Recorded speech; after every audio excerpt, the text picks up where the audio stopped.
नमस्ते। Kotak mutual fund की तरफ से आप सभी को शुभकामनाएं। अगर मैं ये बजट को डिस्क्राइब करना चाहूं तो मुझे पुरानी हिंदी फिल्म सीता और गीता याद आती है। उस फिल्म में सीता एक डरी सहमी लड़की थी, गीता एक एडवेंचरस लड़की थी। कुछ इसी तरह बजट सीता को गीता बना रहा है। भारत जो एक लो ग्रोथ इंफ्रास्ट्रक्चर डेफिसिट कंट्री था, उसको हाई ग्रोथ और इंफ्रास्ट्रक्चर सरप्लस कंट्री बनाने जा रहा है। यह बजट एक आत्मनिर्भर भारत का बजट है जो रेटिंग एजेंसी को कह रहा है, मैं फिस्कल प्रूडेंस का पाथ जरूर चलूंगा, बट अपनी शर्तों पे। जब मुझे मेडिकल क्राइसिस की वजह से अपनी इकोनॉमी को सपोर्ट करना है तो मैं खर्चा करूंगा, डेफिसिट की चिंता नहीं करूंगा। यह बजट एक कॉन्फिडेंट इंडिया का है जो कहता है कि मुझे वुहान वायरस के बाद वाली दुनिया में एक डोमिनेंट इकोनॉमिक प्लेयर बनना है। मुझे अपने मैन्युफैक्चरर को पीएलआई स्कीम्स के थ्रू इंसेंटिव देना है। मुझे उनको चाइनीज डंपिंग से प्रोटेक्ट करना है। उन्हें एक स्टेबल टैक्स रिजिम देना है और उन्हें मिनिमम गवर्नमेंट और मैक्सिमम गवर्नेंस का वादा करना है। यह सब मिला के एक ग्रोथ की लहर आएगी जो इकोनॉमी को रफ्तार से ग्रो कराएगी। यह सब करके हम अपनी इकोनॉमी को एक तेज रफ्तार ग्रोथ की प्रदान कर पाएंगे। ये बजट एक बोल्ड इंडिया का है जो कहता है जरूर पड़ी तो हम 35,000 करोड़ या उससे ज्यादा पैसा खर्चा करेंगे, बट अपने सारे हिंदुस्तानियों को वैक्सीनेट करेंगे वुहान वायरस के सामने। हम सिर्फ अपने पॉपुलेशन के लिए वैक्सीन नहीं बनाएंगे, बट सारी दुनिया में वह वैक्सीन प्रदान करेंगे। दुनिया में हमेशा बचाने वाले की कीमत मारने वाले से ज्यादा रहती है।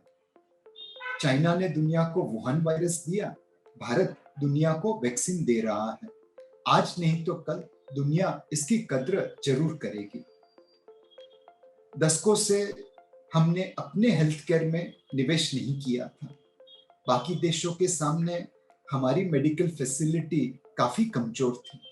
इस बजट में सरकार ने 100% से ज्यादा बढ़ोतरी की है हेल्थ केयर बजट के लिए, और इससे भारत और बाकी देशों का गैप धीरे धीरे कम हो जाएगा।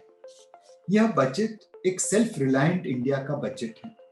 यह कहता है कि अगर हमारे डिफेंस फोर्सेस को 2.5 फ्रंट पे एक साथ लड़ाई लड़नी पड़े तब भी हम उन्हें रिसोर्सेज की कमी नहीं होने देंगे। यह एक तगड़ा मैसेज है अपने दुश्मनों को।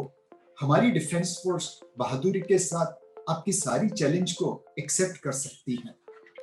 यह बजट एक ट्रांसफॉर्म्ड इंडिया का है जो पुरानी रीति रिवाज नीतियों को पीछे छोड़ रहा है, जिन्होंने हमारे ग्रोथ को जकड़ के रखा था, पकड़ के रखा था।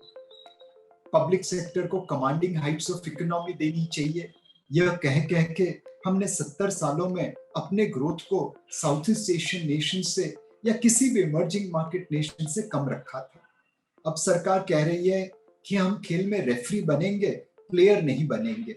सिर्फ 4 क्रिटिकल एरियाज में गवर्नमेंट प्रेजेंस रहेगा, बाकी सारी एसेट्स, बाकी सारी public sector companies, public sector banks हम धीरे धीरे करके स्ट्रेटेजिकली डाइवेस्ट करेंगे। यह बजट एक एम्बिशियस इंडिया का बजट है जो निवेश करना चाहता है रोड में, रेलवे में, हेल्थ केयर में।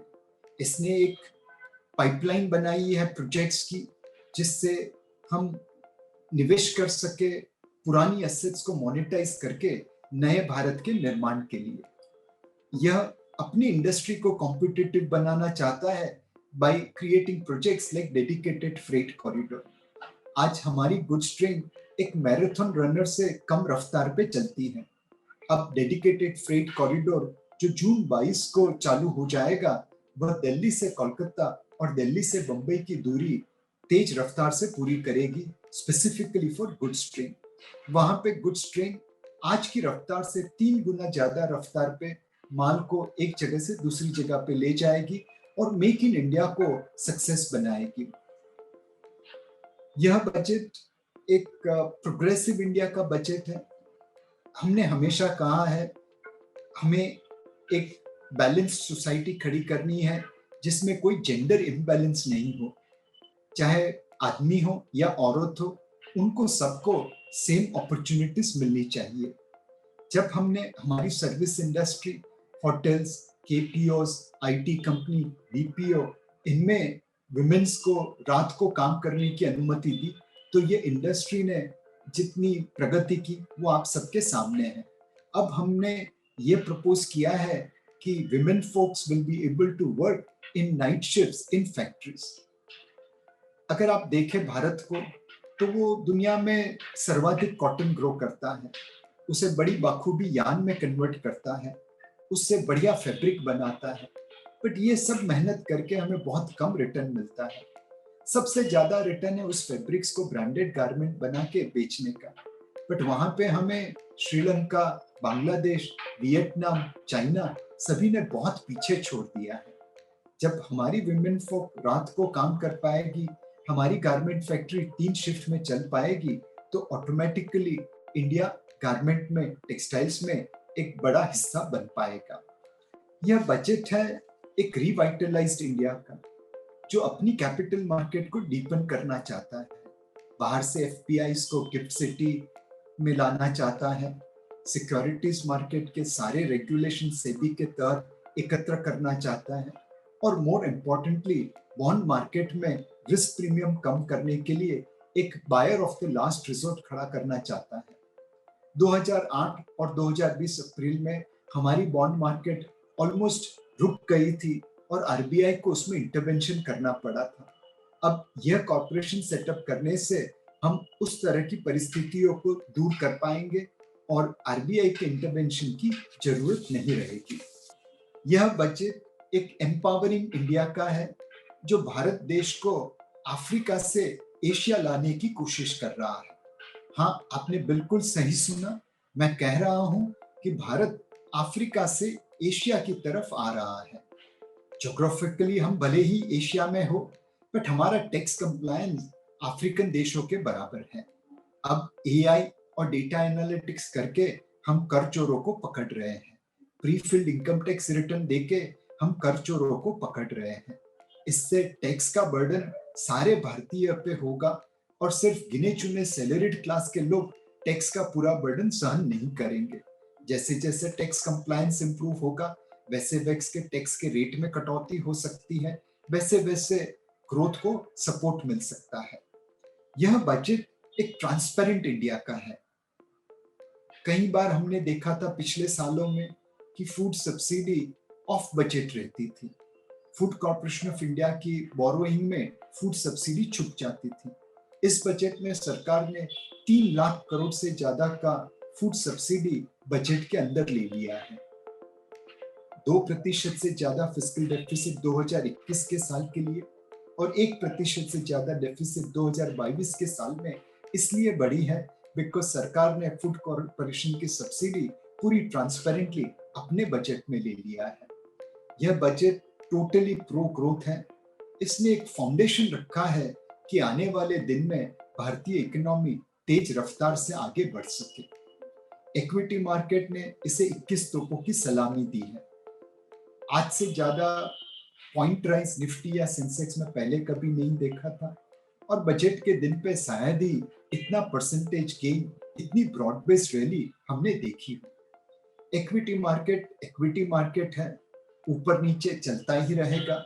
ग्लोबल इवेंट्स, मेडिकल सिचुएशन इसे इम्पैक्ट करती रहेंगे, बट जिस तरह के तिमाही नतीजे आ रहे हैं दिसंबर क्वार्टर के, वह काबिले तारीफ है।